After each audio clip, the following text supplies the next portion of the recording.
The event hall Grand Palace Hotel. It sparkled in the light of the crystal chandeliers. Soft music from a string quartet filled the luxurious setting, where elegantly dressed guests held glasses of champagne and chatted in small groups. Eric Nascimento. He adjusted his black suit and took a deep breath before entering the room. Black, 34 years old, renowned lawyer, he always knew that he did not belong to the same world as São Paulo's white elite. But that night, everything should be different. It was your engagement party with Helena Montero, a white woman from a traditional and influential family. They had been together for 4 years, and despite their differences, he believed their love would overcome any obstacle. But it only took a few minutes at the event to realize that was not welcome. He was walking among the guests when an older man wearing an impeccable gray suit approached with a condescending smile. "Young man, could you bring me another glass of champagne?" Eric blinked, surprised. "How did you say?" The man raised his eyebrow, impatient. "The champagne. Be quick, will you?" The lawyer felt a tightness in his chest. He looked around, hoping to see someone intervene, but nobody said anything. The elite present simply assumed he couldn't be one of the guests. Eric took a deep breath, controlling his anger. Before I could respond, Helena appeared next to him. "Dad, this is Eric, my fiancé." The silence was immediate. The man widened his eyes and laughed, a dry, uncomfortable laugh. "Your fiancé?" The tension in the air was palpable. The nearby guests stopped talking, pretending not to hear but clearly paying attention to the scene. Helena laughed, trying to break the mood. "Yes, father. You've met him before." But the man's look said it all. He could even having met Eric before, but never really seeing him. Eric and Helena's engagement had just ended, become a silent war. The silence in the room lasted only a few seconds, but for Eric it seemed like an eternity. Helena's father, Dr. Alvaro Montero, he forced a smile, but he couldn't hide his discomfort. "Oh, of course, Eric, the lawyer." His voice carried a tone of false cordiality. Helena, still trying to diffuse the tense atmosphere, held Eric's hand and smiled at the guests. "My father sometimes gets lost among so many faces." She laughed nervously. "But now that everything is clear, shall we toast?" The waiter approached, handing glasses of champagne to the couple. Eric realized that the eyes on him had not yet dissipated, but it was just the beginning. Throughout the night, the subtle comments and the judgmental looks became increasingly evident. "You have an inspiring story, Eric. Overcoming is something admirable," commented one of Helena's uncles, as if her journey to get there was a miracle. "And do you really like working as a lawyer? Or do you want to invest in something more affordable?" asked a socialite, as if he didn't belong to the professional elite. And the worst came when Donna Cecilia, Helena's grandmother, approached with an exaggerated smile. "So you're my granddaughter's fiancé? Helena has always liked exotic things." Eric felt his blood boil, but Helena shook his hand, silently asking him not to react. But the turning point came when one of the event organizers, the Hotel Maître D, approached Eric at the bar. "Could you stop staying here and go to the kitchen? Staff need help with trays." This time, Eric's patience ran out. He placed the glass on the counter and looked the maître d' in the eyes. "Repeat that for me?" The hall fell silent once again. Helena's eyes widened, and Dr. Alvaro frowned. The guests realized that the situation was about to explode. And for the first time that night, Eric decided he wasn't going to lower his head anymore. The entire hall seemed hold your breath while Eric faced the maître d'. The man, a middle-aged man with gray hair, realized too late the mistake he had made. I'm sorry, He stuttered, looking around, looking for help. But Eric didn't look away. Did you assume I was a waiter because I'm black?" The maitre d' turned pale. Guests who were nearby tried to discreetly move away, as if they wanted to avoid being part of the scene. But it was already too late. Dr. Alvaro quickly approached, trying to intervene. "Let's forget about it, Eric. A misunderstanding, that's all." "A misunderstanding?" Eric reeled, incredulo. He could no longer ignore it. He looked around and saw the uncomfortable looks, the forced smiles, the glasses being raised to hide the tension. And then, he realized, those people never accepted him. "You always saw me as a stranger, didn't you?" Eric said, his voice strong but controlled. "They always thought that I didn't fit into this family, that Helena should be with someone from the same world as her." Nobody responded, but the silence said it all. Helena held his arm, distressed. "Love, please, let's talk privately."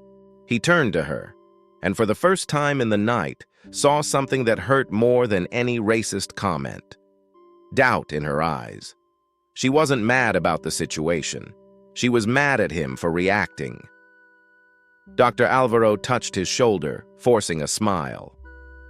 "You know how these people are, Eric. Don't take it personally.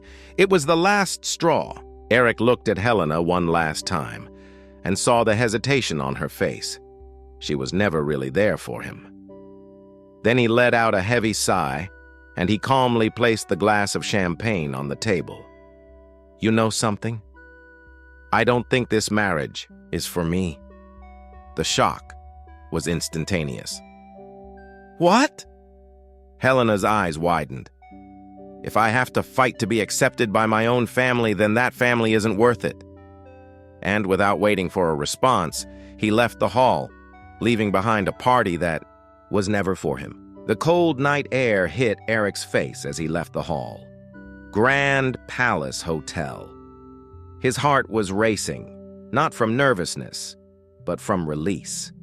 He walked across the parking lot without looking back, listening to the hubbub of the still shocked guests. Inside, he had just ended his engagement in front of dozens of high society people, but deep down, he didn't regret it. Just a few minutes later, Helena appeared behind him. "Eric, wait!" He stopped, but did not turn around immediately. He took a deep breath before looking at her. "What it was? Do you want me to go back to that party and pretend like nothing happened?" Helena seemed confused, distressed. "Do you really want to end it all like this?" He laughed humorlessly. "Helena, I spent the entire night being treated like a stranger at my own engagement party. His father didn't recognize me, his grandmother called me exotic, and an employee thought I was on the service team." She crossed her arms, uncomfortable.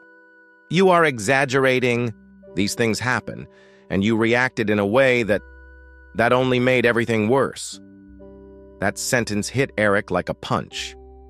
It got worse for whom? For me or for the people who were uncomfortable because I didn't lower my head? Helena was silent. It was the confirmation he needed. "If you were really by my side, you would have realized what was happening much sooner. But you wanted me to accept it."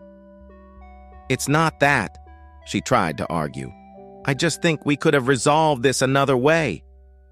"Do you think this is the first time this has happened to me? That I don't know what it's like to swallow comments like these?" Helena's eyes shone with tears, but Eric, I felt nothing but tiredness. "I really loved you, Helena, but I think this love was always mine alone." Her expression changed. It wasn't sadness for what he went through. It was sadness because she was missing out on the perfect love story she imagined. With nothing else to say, Eric turned and got into the car. As he drove through the city streets, he felt a relief he hadn't felt in a long time. He hadn't lost anything that night. On the contrary, he had freed himself. The sound of tires sliding across the asphalt was the only thing that filled the silence inside Eric's car.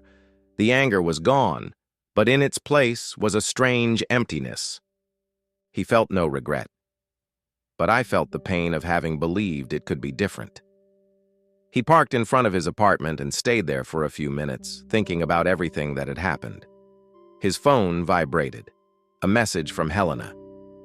"Please, come back. We need to talk. I love you." Eric stared at the screen. For a second, he thought about responding, but then he remembered the look on her face at the party. The hesitation, the shame, the nuisance. She didn't want to fix things because she understood how he felt. She wanted to fix because her perfect engagement was falling apart. He locked his cell phone and threw it on the passenger seat. That wasn't love. The next morning, he went to the office earlier than usual. He needed to distract himself, get his head straight. But as soon as it arrived, he found his best friend and business partner, Daniel, waiting for him at the door. "Have you heard about the bomb?" Eric frowned. "What bomb?" Daniel held up his cell phone, showing a news that was already circulating on gossip sites. "Scandal in high society. Lawyer ends millionaire engagement in the middle of a luxury party." The article reported what happened from the perspective of the Montero family, saying that Eric had been impulsive and aggressive during the event, putting Helena in an embarrassing situation. But what really hit him was a specific excerpt from the article. Sources close to the family say that Helena always knew that marrying someone from a different reality would bring challenges, but she never imagined that Eric would react in such an unstable way. Eric felt his blood boil. They were painting him as the problematic one. Daniel sighed. "And now? Are you going to let them turn you into the villain of the story?" "Eric, I knew exactly what I needed to do." "No, it's time to tell the truth." Eric wasted no time. He wouldn't let them rewrite his history. He sat down at his desk, picked up the phone, and called a well-known journalist, Rafael Torres. Someone he knew didn't manipulate information to favor powerful people. "Rafael, I want to give an interview, but I want it to be the truth without distortions." The journalist hesitated. "Is it about what happened at the engagement party?" "Exactly. I want to tell you how I was treated that night and what it really means." On the same day, Eric sat in front of the cameras and reported everything he experienced at that party, from condescending looks to racist comments disguised as jokes. The problem was not a simple misunderstanding. That's what always happens when a black man steps into a space that many believe is not for him. The interview aired that same night, and the repercussion was immediate. Many people started to support him, sharing similar stories of racism disguised as innocent slips. But the strongest impact came when Helena tried to publicly respond. "Eric is exaggerating. My family always treated him well." This time, no one bought the excuse. The prints of the messages were leaked. The guests began to admit that, yes, there was racism in the treatment given to him that night. The Montero family tried to control the damage, but it was too late. They had been exposed. Weeks later, Eric was returning home when he received a new message. It was from an unknown number. "You did the right thing. Thank you for not staying silent." He smiled. The fight wasn't just his, and for the first time in a long time, he felt truly free. Months had passed since the scandal. The Montero family had retreated from the spotlight, trying to rebuild her image while Helena avoided any contact with Eric, but for him, life has never been better. The impact of the interview turned him into an active voice against structural racism, and he started to be invited to lectures and debates about discrimination in the corporate environment.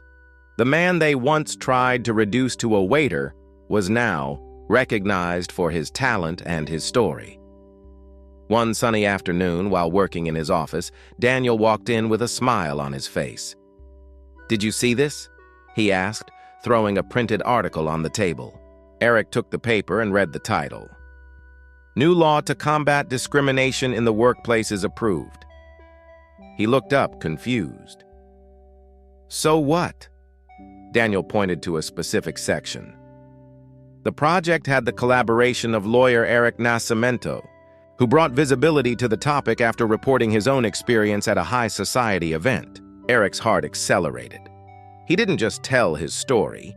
He made a difference. He looked at Daniel and smiled. I think I'm finally where I'm supposed to be. On the other side of the city, Helena was reading the same article. She knew she lost something valuable.